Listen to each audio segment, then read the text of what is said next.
All right, guys, welcome to the Buff Show. We got me and Parker going at it today. Yep, we're ready. We're going to arm wrestle. I'm just kidding. I would get destroyed if that were the case. I don't know. You're a big dude. So we are going to talk about the pros and cons of being an agent. We get asked all the time, like, hey, I'm thinking about getting my real estate license. And I just thought it'd be fun to make a podcast on like the pros and cons. And like, if somebody is looking into it, what they should know and do in order to become an agent. So yeah. Sweet. Yeah. I've probably been asked probably 6 or 7 times. Really? By a couple different people. Yeah, I get asked a few times a month, and I always I always want to help people out. So we end up having a long conversation, and I was like, this would be nice to have a podcast that we can just send them with all the resources and stuff like that in there. So we have like the pros and cons of being an agent, but maybe let's talk about what it takes to become an agent. Because you got your license last year, right? Yeah, I think it was August 18th. Okay. This is good because I've been out of it. Like I got my license almost 10 years ago. What did you have to do in order to get licensed as a realtor? Yeah, so you have to like pass a course. Yeah. And it's 120 hours. Yeah. And you can do it online, you can go in person. Like I know a lot of like the tech colleges and that they offer it where you can go in and sit down and learn. The one that I did was it's through Artie. Okay. It's just all online and that's free, which is cool. Yeah. But it's just your time at that point. That's crazy. They do it for free. Yeah. So Yep. Artie, where do you go to get registered for them? Just online. Everything's online. You don't have to go anywhere. There is like the only time that you do have to like go somewhere is like towards the end for like a test prep Really? thing. But yeah, like when I got started, because I was starting out with Alex, he got me set up like my first day. He's like, yep, sign into this. Like, yep, you're ready to go. Yeah. Just keep going with it. So That's crazy. So that's free. When I did mine, I went to, it was the BATC in Logan at Technical College. And it was like I was framing at that time. And it was like every Monday, Wednesday, Friday, or something like that. I think it was 3 days a week from like 4 to 8 p.m. or something, like 4 hours. Oh, wow. Yeah. That was fun, like going to a class, but it took a long time, it felt like. And nowadays, before I knew about Artie, I would recommend everybody to Stringham Schools because they have a pretty like sweet and easy setup there. Yeah. But I think that is like $600, maybe $750 or something like that. Yeah. They have like a test prep. Like I always recommended doing the test prep Excel. When I got my broker's license, they basically have this package that you can buy. It's like the school. So it gets you all the hours and then this test prep thing that was included. And I would do that like every day for a week or two. And it was basically the test. And once I got passing that, I'm like, okay, I'm good to go take the test. So, yeah. So then once you get your hours under you, then what do? You got to go take that stinking test. How was the test? It was terrible. Yeah. Well, and I've been graduated for 8 years now. Yeah. And like I haven't gone to any schooling after that. So this was like the first test that I've taken outside of high school. Yeah. And it was just all of my I thought like I have a pretty good memory. I can remember stuff. Uh-huh. But then like the second you get in there, you're like, this is all foreign. Like it's like I'm looking at it in Spanish right now. Yeah.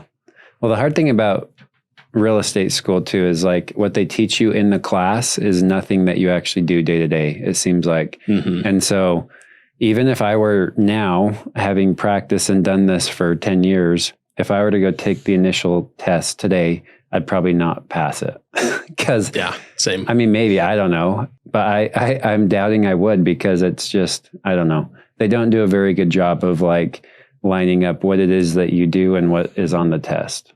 So yeah, like it's just like a lot of the stuff was just like vocabulary words. Yeah. Like on mine, it would just like flash up like a vocabulary word in the definition. Then it would be like on that screen for like 30 seconds. Yeah. So you just like had to memorize it. And then it's like, but what does this mean? Right. Like this doesn't make any sense. What's the application behind this? Yeah.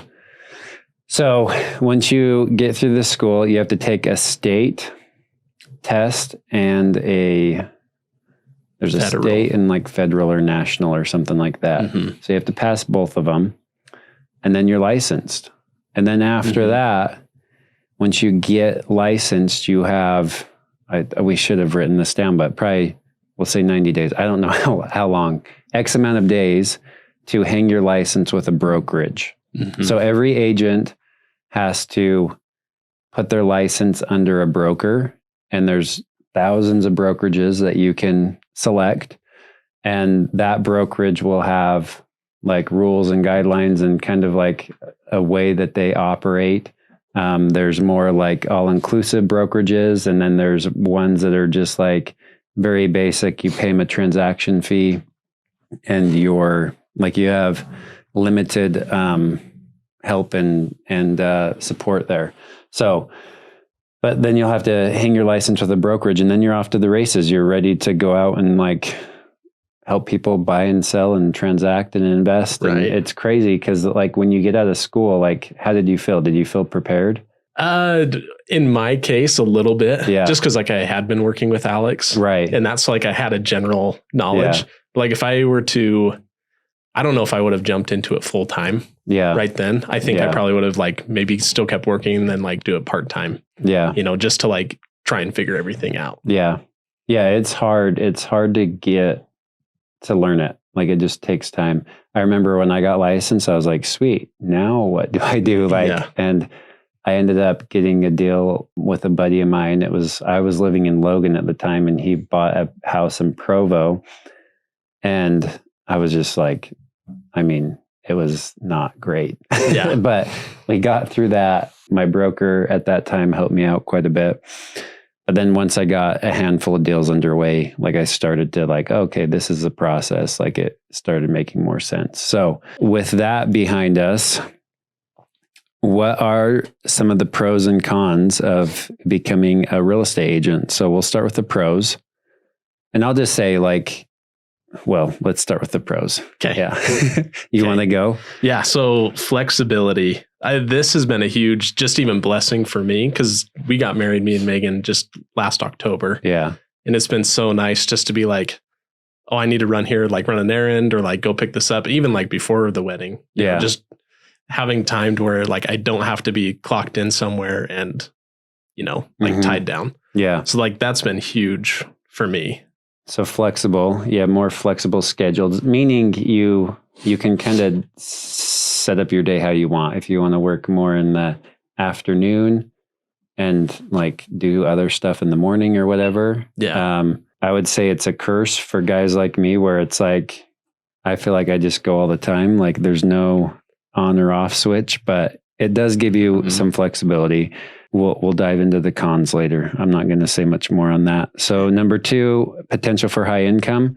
Yeah, this is huge as an agent. Like I think you have huge potential to make a lot of good money, but you also have huge potential to not make any money. Yeah. So it's a double-edged sword, but it really depends on your output. Like what your output is will determine what you get back. And I think people underestimate how much time it actually takes to get it going, right? Yeah. What's been your experience like starting out? How has it felt for you? It's, I don't know. It's definitely been interesting because like I've been actually wanting to do this for a long time. I just never did it. Yeah. But then I just kind of had the opportunity to rise and I was like, screw it. Let's just jump into it. Yeah. But it's definitely been trickier than I thought. Because I mean, there's so many different aspects. Like I've listened to some things and I know we've talked about this. Like it is just like, it is a business at the end of the day. And like you have to like actually perform it as a business. Right. I compare it to like a train. Like the amount of effort and energy it takes to get a train started is like massive. Tons of effort and energy. And like you got to set up new habits and just, I mean, nobody really trusts you in the beginning because you're new and they're like the average person knows 7 agents. So it's hard. But once you get the momentum going and that train's cruising, you really have a lot of potential to make really good income. But it does take a few years to get that process built up. Like, I don't know. It was cool to go back and look at my journey because like each year it was like, oh, I kept doubling and doubling and doubling. And then And then like it gets to the point where it is more consistent and a more sustainable business where I don't have to put as much into it to get like the deals and stuff like that. Right. Yeah. Yep. So it's a time thing. You want to cover number 3? Yeah. Sorry, I lost our place. Oh, no, you're good. Independence. So, I mean, we do have the opportunity to be our own boss, which is nice because it's like we are tied with the brokerage, but it's not like, it's like you have to be here from 9 to 5 every single day and you have to do this many calls, these many texts, all this stuff. So you do have have the opportunity to like do whatever you want. Yeah. I mean, it's really, brokerages will give you some guidelines, but at the end of the day, you're an independent contractor, right? Your income is 1099 and like you are your own boss basically. Yeah. Right. So that is nice. Variety. There's tons of variety in the real estate industry, working with different properties, different clientele, different areas. Like it never gets old, right? Things are always changing. One day you're in the office, another day you're out touring homes. Another day you're negotiating, trying to get a good deal. Like it's just a roller coaster kind of. Yeah. So yeah, that's like been my favorite thing is like, other than the days where it's like, I'm in the office like 3 days a week, just like prospecting and calling, but it's like, then the next time out showing houses or, making content and stuff. So it is like, just that breakup is nice. Yeah. Number 5, you want to get that one? Yeah. So networking, this is one thing that I've been trying to do a lot more, which is cool. So, I mean, you can connect with other agents and just anybody in the real estate space.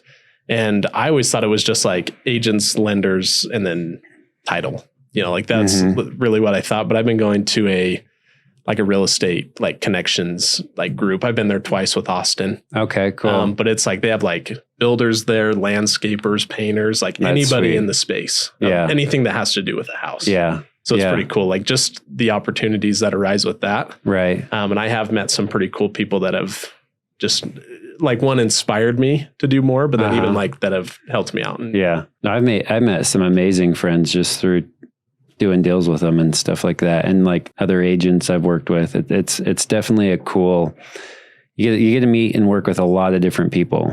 Another pro is you get to help others. Like finding people, their dream home is like, I mean, if you think about it, where you reside, where you live, like that's where you spend most of your life, right? Like that's your home base. And like helping somebody find that is a pretty cool journey to like be a part of.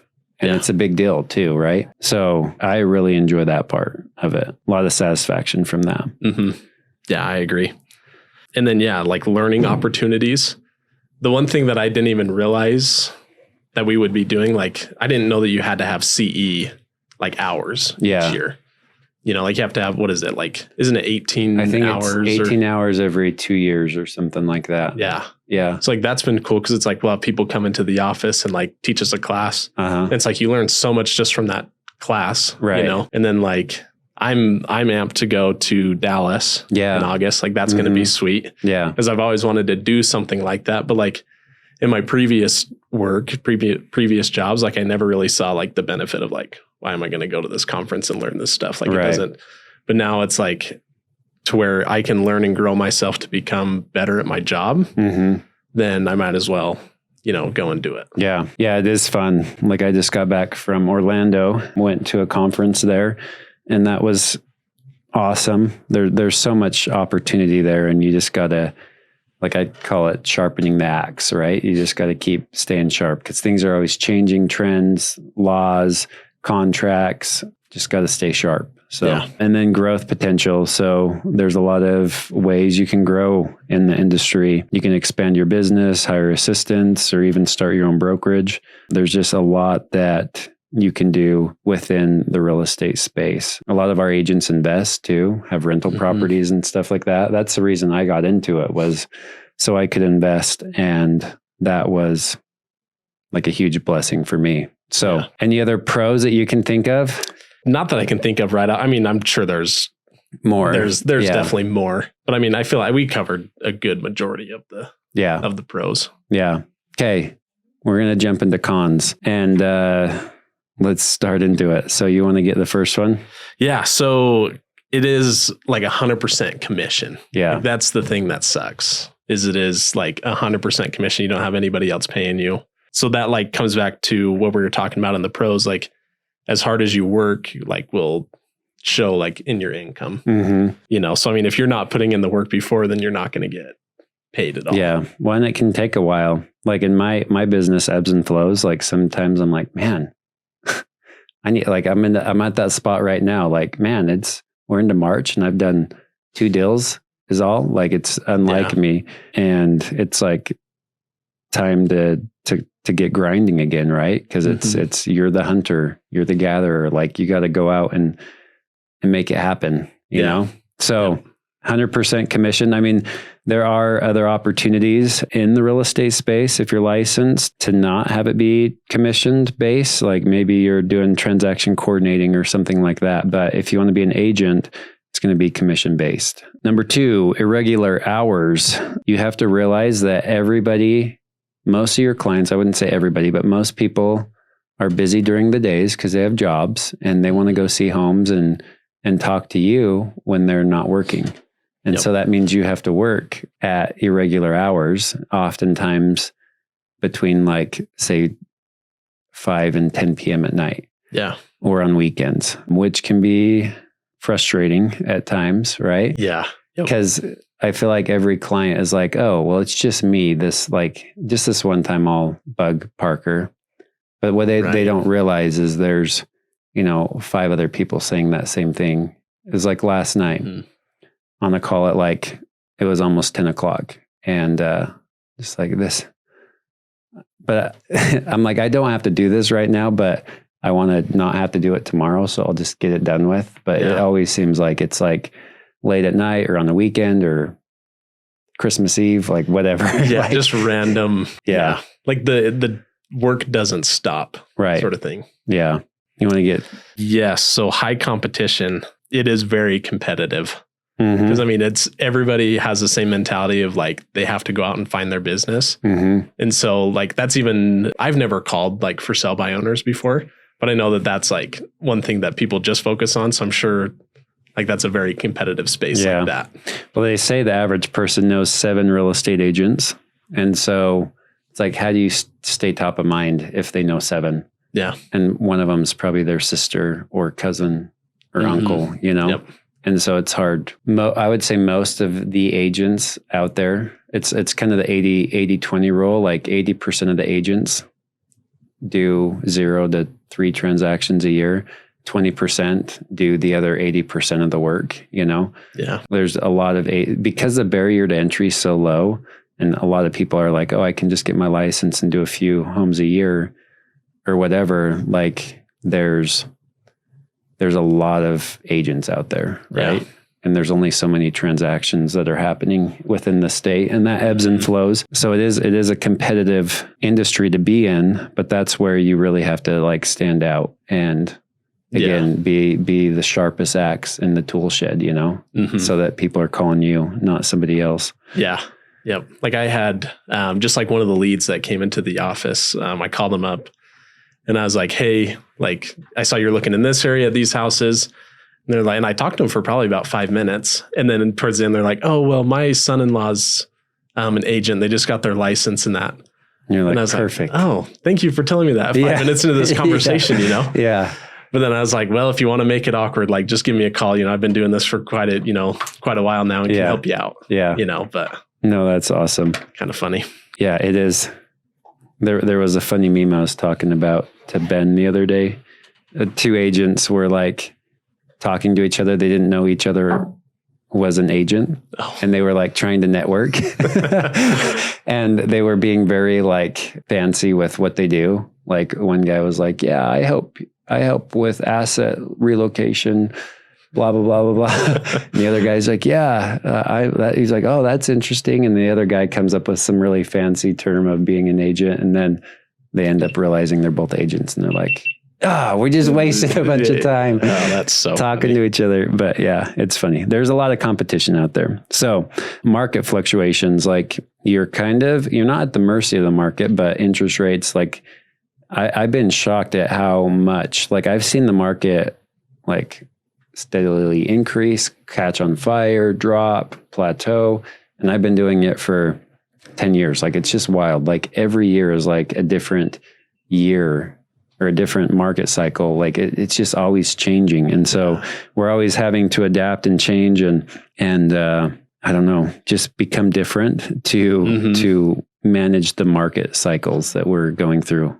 It's kind of like real estate's like crypto now. I'm like, man, this like, we were at like 3% interest rates. Now we're at 7%, like in the matter of like a year or two. Like, it's just weird. Yeah. Like how fast it changes. Yep. So yeah, like when I got my license at first, I had multiple people ask me, they're like, why are you doing it right now? Yeah. Like right now is like the worst time. Like, yeah, well, I guess I didn't think about that, but it's a good time to learn. When there's blood in the streets, that's the best time to get in, right? Yep. You don't want to be getting your license and learning when it's like the peak and everybody's getting their license. That's when you want to be like the sharp axe, you know? Yeah. So I think now's a great time to get in, honestly. You want to get the next one? So, yep. So expenses. This is one thing I did not know were coming with getting my license. I like blasted through the school. I went through pretty quick, did all that. And then I remember Alex was like, hey, can you go show some houses? I'm like, yeah, cool. How do I do that? He's like, oh, you need Supra. Okay, what's Supra? Like, how do I do that? Yeah. That's stuff that they didn't teach me in the school, stuff like that. And then I think I talked to you about, I'm like, hey, like, what do I need to do? And you're like, oh, well, you need to pay NWAOR, NAR, all this other stuff. I'm like, what the crap is this? And then I start diving into it. And this is like when I was fairly broke, like not making a ton of money. And I look into him like, there's no way. Like, there's no way I can pay for this. Like, it's crazy. Like the NWAOR, like it fluctuates depending on like when you sign up, because it's all like prorated like for the year in the different months. But I mean, it goes anywhere from $853 to $1,600. So on average, you're $1,600 a year for NWAOR dues. Yep. That's Northern Wasatch Association of Realtors. Yep. And then you have, keep going. Yeah. So then in your initial one, the NAR is in the NWAOR fees and stuff like that. But then you have like the MLS that you have to sign up for. And that's like an initial fee of $260. And then you can pay for it all at once, or I just do monthly. It's like $50 a month to be able to have access to the MLS. And then Supra is included in like the Northern Wasatch Association. Yeah. And then depending on what brokerage you're with, some charge like monthly fees and stuff like that. We don't, but like it just depends. There's different structures there as well. So it's not free to have your license. Then you have continuing education. Like you're probably at least around $2,000 a year, maybe $2,000 to $2,500 a year to hold your license. You can put your license on inactive. Never done that. I can't say, like, I don't know exactly the details on that, but it's not free to hold. Yeah. To hold your license, basically. So about $2,000, $2,500 a year to be licensed and have access to Supra and Utah real estate and stuff like that. So it's not like a steep cost for like considering what you can make in it. But I mean, you for sure need to at least sell a home a year to recoup, right? Yeah. So the next con is risk of legal issues. Real estate transactions involve complex legal contracts, regulations, and there are increasingly risks of lawsuits and disputes going on right now. So just being aware of, like, you're dealing with contracts, stakes are high, don't mess up, right? Yeah. And if you do, there's going to be repercussions there. It's easy to get fines in real estate. Like let's say you have a listing coming up and you don't have it on the market within, I think it's 7 days. Once you sign the contract, you have to have this other form, and like you can get a fine if you don't do that. If you market it too early, you can get a fine for that. Like just all this stuff. Like we get a few fines a year where we're like, shoot. Yeah. need to make sure I send this paperwork in or do this. Like, and then there's steeper fines if you like do something really out of line. So yeah. Make sure you're in check. Yeah. Make sure you're doing the right thing. Yeah. That's one thing I didn't realize, because it is a big purchase. Yeah. Like stuff can go south pretty quickly. Yeah. Yeah. So emotional toll. Dealing with rejection, client expectations, stuff like that. It can be draining. Yeah. Sometimes. And sometimes you just have long days. Like you're out showing 10 different homes, different properties. They're trying to decide what they want. Like at the end of it, you're just like, holy cow, I've been from like there's days I've shown like 14 different properties from Logan down to like Utah County. And it's just like across like 3 different clients. And I'm just like, man, I'm tired, you know? Yeah. And then there's the follow-up, like, oh, we like this house, we need to do this. And like, anyways, it's a roller coaster for you and for the clients. And you have to, I tell all of our agents, don't ride the roller coaster. Like, don't count your deals, you know? Mm-hmm. A deal's never a done deal till it's done, right? So don't start counting your commission checks before they're actually there. Like, it just is what it is. And then there's not that emotional toll, because it does get emotionally taxing at times. So limited benefits, there's not really any benefits in real estate. Like, you don't get a 401k or health insurance or retirement plans. Like, it's up to you to invest wisely. And even taxes, like, you have to make sure you have enough money saved up at the end of the year to cover your taxes for what you made the previous year. So that's always fun. So just being smart with your money. Yep. And then multiple bosses. So this is one thing that I've learned that I didn't even think about, because like in the pros, we were talking about like you are your own boss, but then at the end of the day, like each client that you come in contact with, like they become your boss. Yeah. You know, like you have to basically serve them. Yeah. In a sense. Everybody's like, I just want to be my own boss and set my own schedule. It can happen like that. But if you want to be truly successful at real estate, I don't think you're going to be able to do it putting in 20 to 40 hours a week. Most of the time, you're 40 plus hours a week to get started and get the ball rolling. Like, I think people underestimate the amount of time and effort and energy it takes to get this business rolling. And then every one of those clients is your boss. Like, they're buying the biggest transaction of their life. They don't care if you're at your grandma's birthday party on a Saturday evening. Like, if offers are due Saturday at 7 p.m., like, they want their offer submitted in there. They hired you, they want it done. And they don't care if you have 5 other clients wanting the same thing. Like, and I don't blame them. Right. So you have to play your cards right. You have to like budget your time efficiently, but it's not carefree, like, I set my own schedule life. Like, your people are hiring you to find their home, the biggest investment of their life. A lot of people take that very seriously. And if you're not taking that seriously and available, then they'll go find somebody else because they know 7 other people. Yeah. Yep. And a lot of people are like, yeah, I just want to, you know, have more freedom, be able to be home with my kids. And that hasn't been my experience.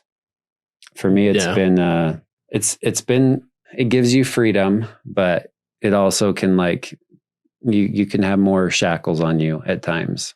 You have more clients, which is if you have high goals in the industry and want to make some good money, you're going to have to service a lot of clients, and you're going to have to be readily available at all times. So I look forward to the day when I can throw my phone off a cliff and be like, I don't need you ever again. Yep. But that's a ways away. So overall, it's an awesome business. I think just like with any industry, like, the grass always looks greener on the other side. It's an amazing industry. I won't lie. There's times when I'm like, man, this is a very, like, me focused business. I like my rentals where it's like I can get the property, put some tenants in there, fix it up, and then not really have to worry about it for a while. And if there are problems, like, I can take care of them, and then it just kind of does its own thing. Real estate's not that way. Yeah. It's like, you're the face of it. You got to be on social media. You got to be loud. You have to be a people person, a people pleaser.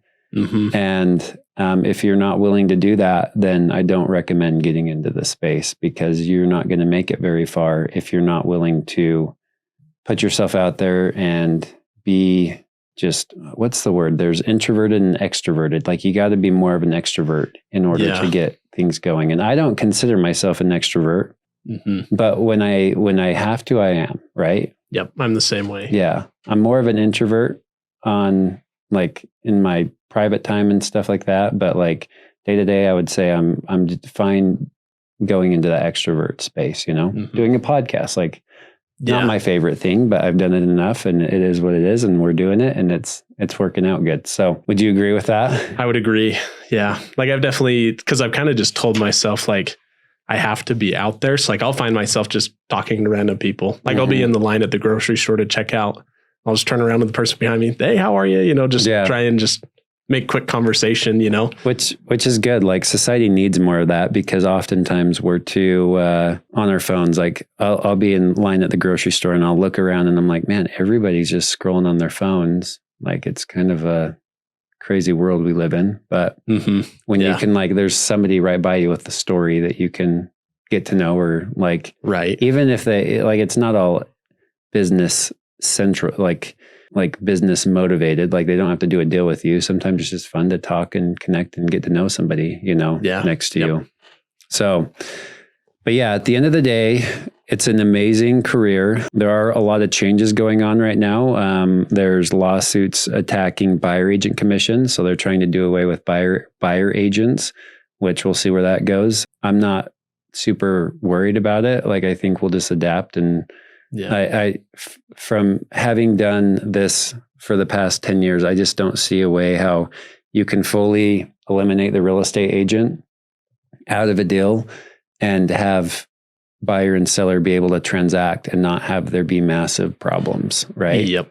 So there's the deals are way too complex, even with the internet. I remember when the internet was coming out, I wasn't in the industry at that point, but a lot of the older agents are like, yeah, we thought we were done for, because like properties would just be posted online and like we thought our jobs were done. But it's almost made the demand for agents even more like needed. So I think it'll be a long time, if ever, that they'll be able to like eliminate a real estate professional in one way or another from the transaction.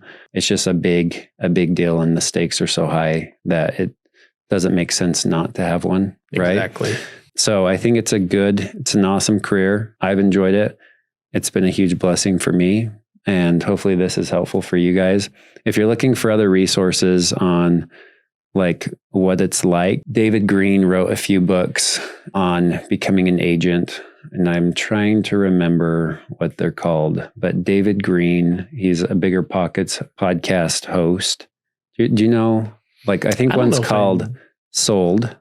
It's coming to me. Sold. I can't remember the other ones. I think the first one's called Sold, though. I've recommended that to a few people. And then there's The Millionaire Real Estate Agent by Gary Keller. That's a good book. There's a number of podcasts that you could get into. Brian Buffini, he's a real estate coach. That's good. Tom Ferry's a real estate coach, and they both have podcasts that you can get onto to listen to about real estate agents and kind of what their content is around them. Those are the main ones. Can you think of anything else that you've like digested content wise that helped you? A lot. I mean, social media. Yeah. Finding like some bigger names on social media, and just, I'll even find somebody on social media that they are real estate focused. And if they are more of like an agent, I'll sit there at night and I'll just scroll and watch their videos. Yeah. You know, because they put out a ton of information that I can get within like a 90-second clip. Yeah.